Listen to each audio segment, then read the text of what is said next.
So in this example, we're going to determine the area between these two curves.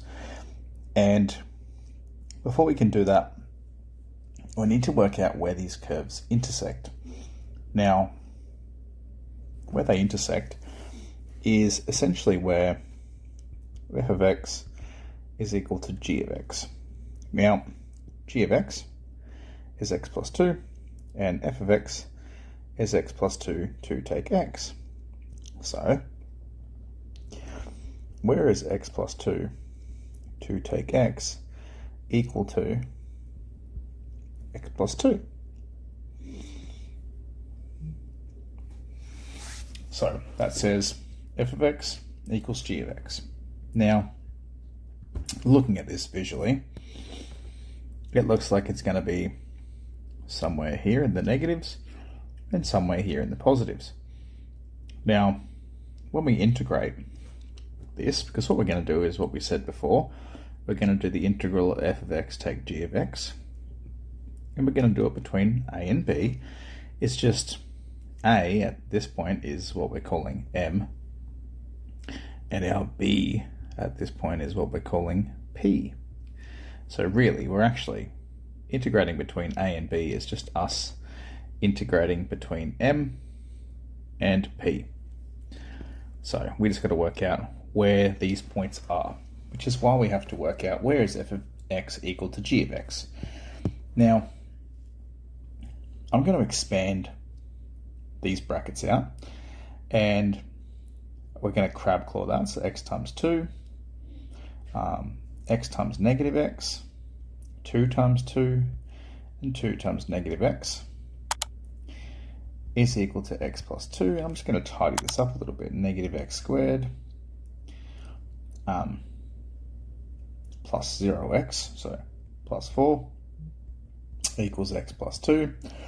And we can move things any which way.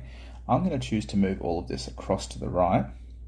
And what that's going to give me is 0 is equal to x squared plus x plus 2 take 4. So this negative became a positive, whereas this positive became a negative.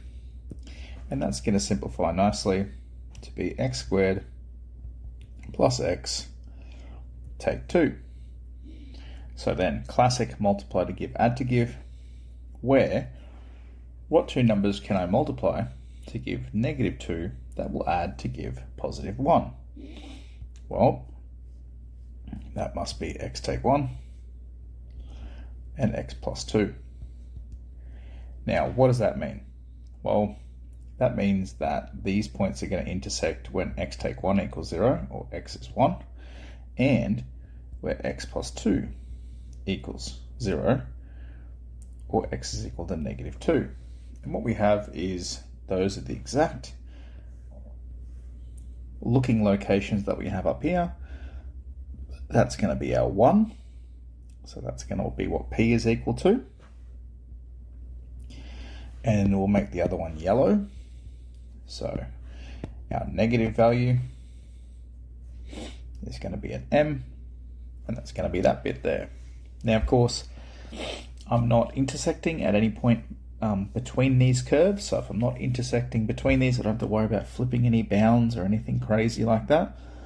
So now I'm just going to do the integral between negative 2 and 1 of f of x take g of x. Well, f of x take g of x. This is f of x right here. Just expand it out, and this is g of x. So I'm going to do f of x take g of x, except I'm going to do f of x, negative x squared plus 4, take g of x. So take x, take 2. So what would that integral be? Well, I can't work that out yet until I've simplified this a little bit neater. I'm integrating negative x squared to be negative x cubed over 3. I'm integrating negative x to be negative x squared over 2. And I'm integrating positive 2 to be positive 2x. So positive 2, that came from this 4 and this 2. Okay. So now that I've integrated, I can put this up into my big set of square brackets, okay, as we always do.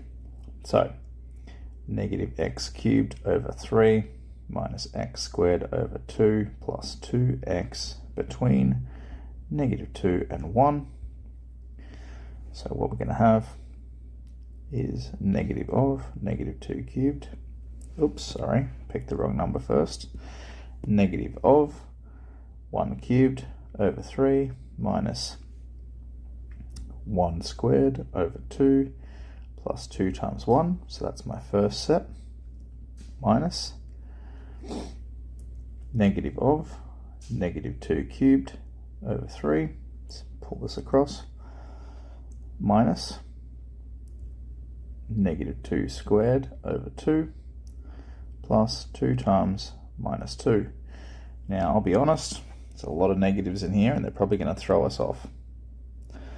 So, minus 1 cubed over 3, so that's just negative a third, minus a half, plus 2, minus negative 2 cubed is negative 8, but we have negative of negative 8, so positive 8. Negative 2 squared is positive 4, so we have minus positive 4 over 2. And then 2 times negative 2 is minus 4. Now for me to add these all together, I'm going to need a common denominator, and I'm going to choose a denominator of 6.